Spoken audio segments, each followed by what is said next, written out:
Según lo previsto en su Constitución, en 1998, el soldado en servicio activo más antiguo de las Américas abandona los cuarteles. Al mirar la larga senda del servicio diario y al culminar con la carrera activa, mi corazón de soldado se agita y murmura desde lo más hondo de mi corazón: gracias, gracias patria mía, he sido tu soldado y ello me hace feliz.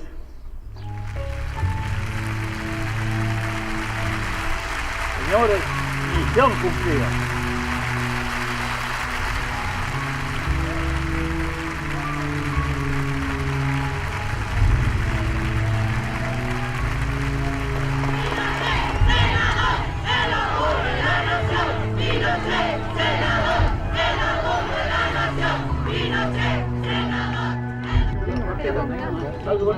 Vengo conociendo recién el Congreso, déjeme mirarlo, estudiarlo, reconocerlo, observarlo, y después me preguntan, no, yo no sé nada.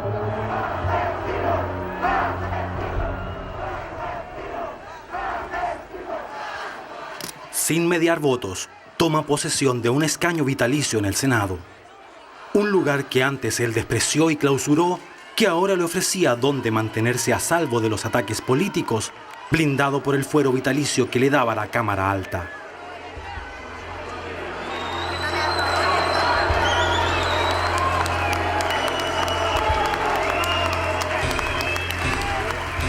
Sería su cuartel de otoño para envejecer rodeado de sus incondicionales, convertidos también en congresistas. Sus adversarios terminarían por aceptarlo.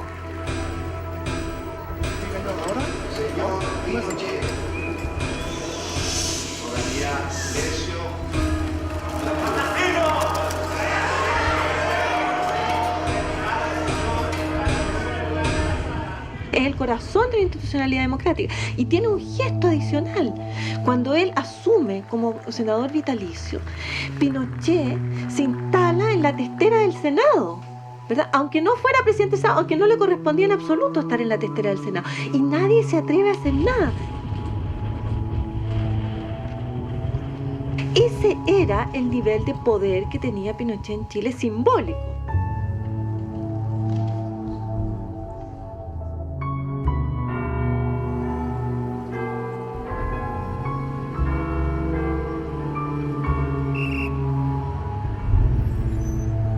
Pero otros congresistas se encargarían de hacer más amargo el otoño del patriarca y también su propia imprudencia. Seguro de su inmunidad, viajó a Londres, la capital del imperio que admiraba. Una noche, en la clínica en la que buscaba aliviarse de un dolor en la espalda, fue interrumpido por 15 agentes de Scotland Yard mientras leía una biografía de otro de sus héroes, Napoleón, el pequeño emperador que murió en el exilio.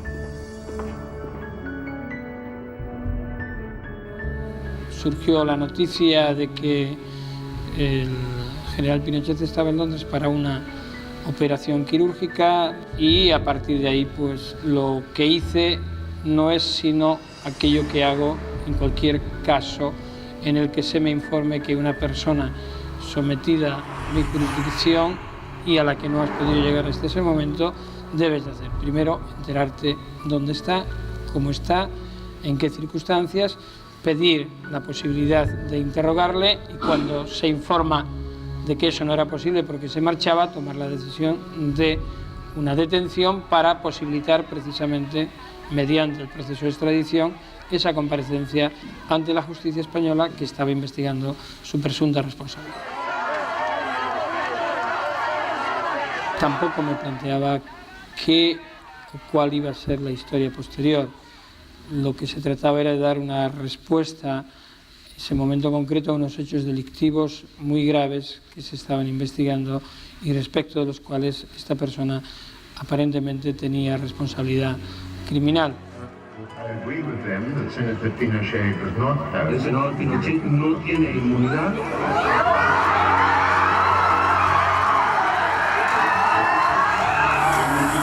Has no immunity. Según este orador tampoco, según Lord Donald Nichols, no tiene.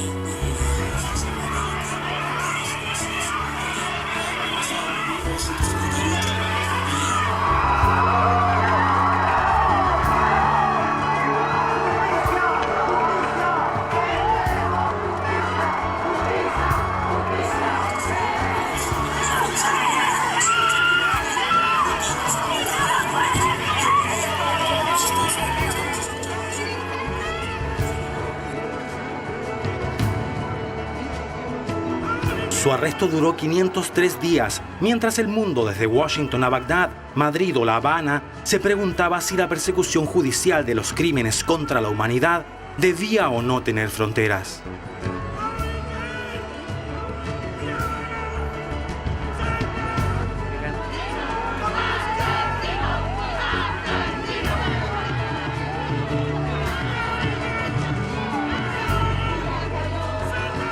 En Chile las pasiones volvieron a aflorar y a chocar en las calles. El pasado volvía a hacerse presente, la apología del golpe militar, los desaparecidos olvidados, los juicios, la impunidad.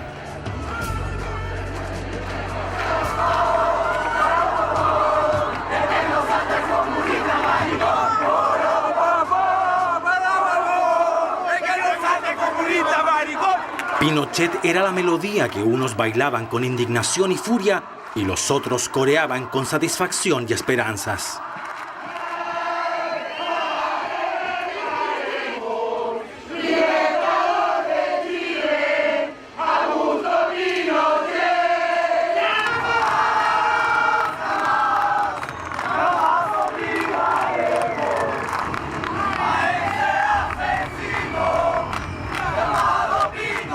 La figura intocable, la encarnación del poder. Y la encarnación del poder es juzgado en Europa. Y entonces se derrumba esa encarnación del poder. Se derrumba el contenido de esta simbología. Su saludo de una niña. ¿Qué es esto, presidente? Y se lo quise traer porque con mucho cariño ella me lo pasó y me pidió que por favor se lo entregara, presidente, a usted. No obstante, incluso los socialistas que él persiguió reclamaban su regreso a Chile. Tras una ardua negociación secreta a nivel diplomático entre Chile, España y el Reino Unido, finalmente el gobierno británico lo devolvió a su patria, argumentando que su estado de salud no le permitía ser sometido a juicio. El senador Pinochet no está en condiciones de enfrentar un juicio de extradición y no habrá cambios en ese punto. Ya le he comunicado a la defensa que, independientemente de las alegaciones que pueda recibir, no veo el propósito de continuar con el actual proceso de extradición a España.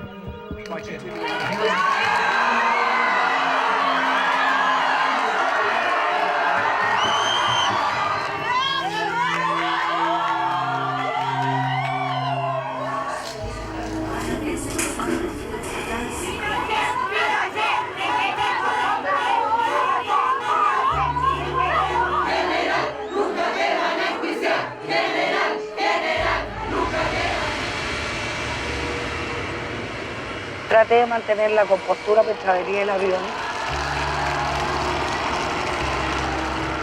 la cual perdí bastante rápido cuando aterrizaba. Saqué la chaqueta y la empecé a dar vuelta.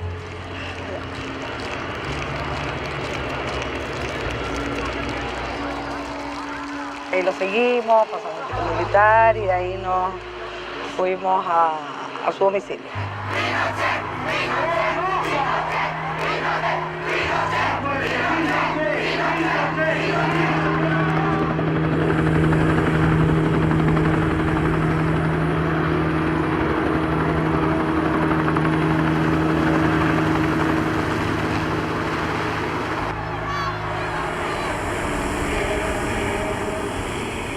me recibió a mí un par de minutos. A ver. La verdad es que fue bastante cómico, porque lo primero que me dijo, por Dios que estás gorda. Lo cual me aproveché para decirle que estábamos en igualdad de condiciones, porque él también venía bastante consciente, que los tiempos cambian y los años no habían pasado en vano. Los tribunales chilenos lo esperaban como nunca antes. Los periodistas nos preparábamos para seguir una larga batalla, a ver si estas parsimoniosas cortes eran capaces de dirimir las verdades y revelar los secretos. Se le somete a proceso como autor de 9 secuestros permanentes y de un homicidio calificado. Porque esto es un atropello a los derechos más fundamentales de una persona, que son los mismos que se predican y son los mismos que se plantean todos los días. Y sin embargo, esos derechos humanos para el general Pinochet no corren. Fueron sus enfermedades, incluso una declaración de demencia más tarde revocada, lo que le permitió eludir por años una comparecencia en el banquillo de los acusados, que podría haberlo llevado a la cárcel o haberlo dejado en libertad por falta de pruebas que lo vincularan directamente a los crímenes. Dada me ha pedido que lea el siguiente saludo en el Día de la Unidad Nacional. En el convencimiento de haber querido lo mejor para mi patria, con toda humildad pido a Dios que le dé a mis compatriotas la sabiduría necesaria para superar los conflictos del ayer y contribuir a un futuro de paz, unidad y progreso, procurando que la obra lograda con tanto esfuerzo y sacrificio de todos los chilenos no se ponga en riesgo, perdure y se consolide en el tiempo. ¡Viva Chile! Augusto Pinochet. General.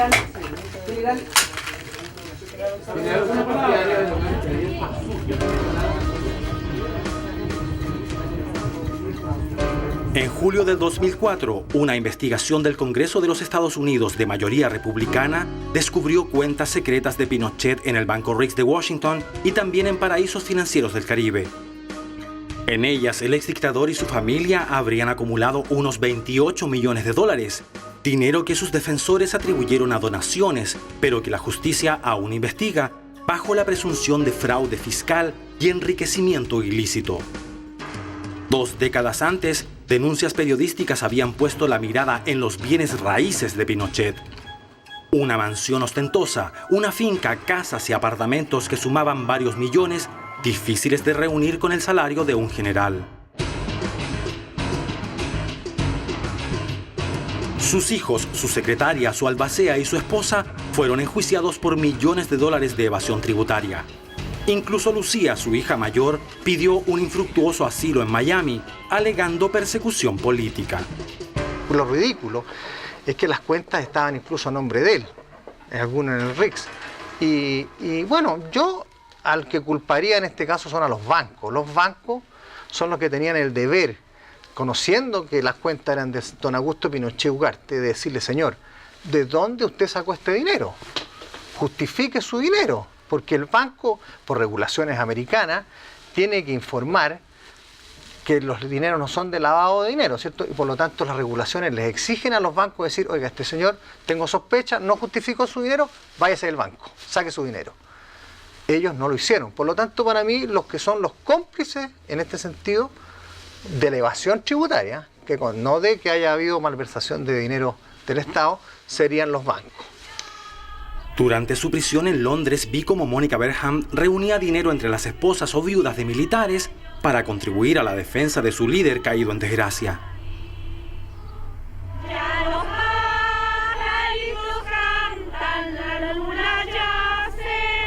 Vi a Mónica convenciendo a gente de que Pinochet necesitaba cada peso para su defensa. La Fundación Presidente Pinochet recibía los aportes. Los barrios de los lugares más insospechados, los más humildes, y que eran los que llegaban a primera hora, se conseguían ellos los géneros para hacer sus lienzos, sus banderas, los pintaban ellos mismos. O sea, ponían plata, que es lo que más me afecta cuando me acuerdo de unas nanas que iban y dejaban la plata que les daban para la locomoción. ¿De dónde usted, señora? ¿De qué comuna es? Los Prados. No todos los pinochetistas son del barrio alto. No, pero sí la gente humilde se privaba para mandar. Eso me duele. Me duele porque es una burla, aunque uno no lo quiera ver. ¿Y sabe lo que me duele más?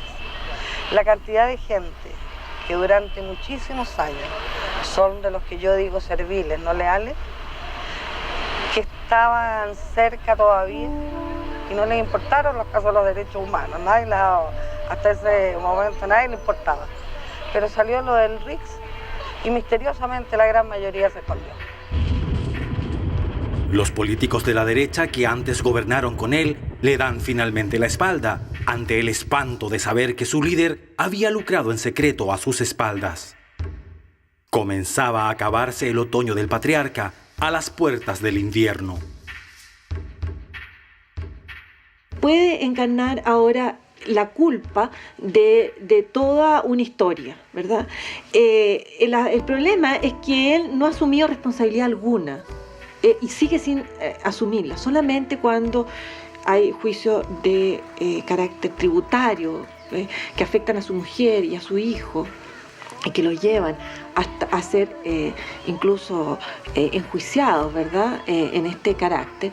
Él dice, no, la responsabilidad es mía, pero enseguida dice, no, pero es una responsabilidad de la cual yo soy inocente. O sea, jamás nunca ha asumido ninguna responsabilidad de ninguno de sus actos, ni de sus actos de violencia en el régimen militar, ni de sus actos, en este caso, financieros.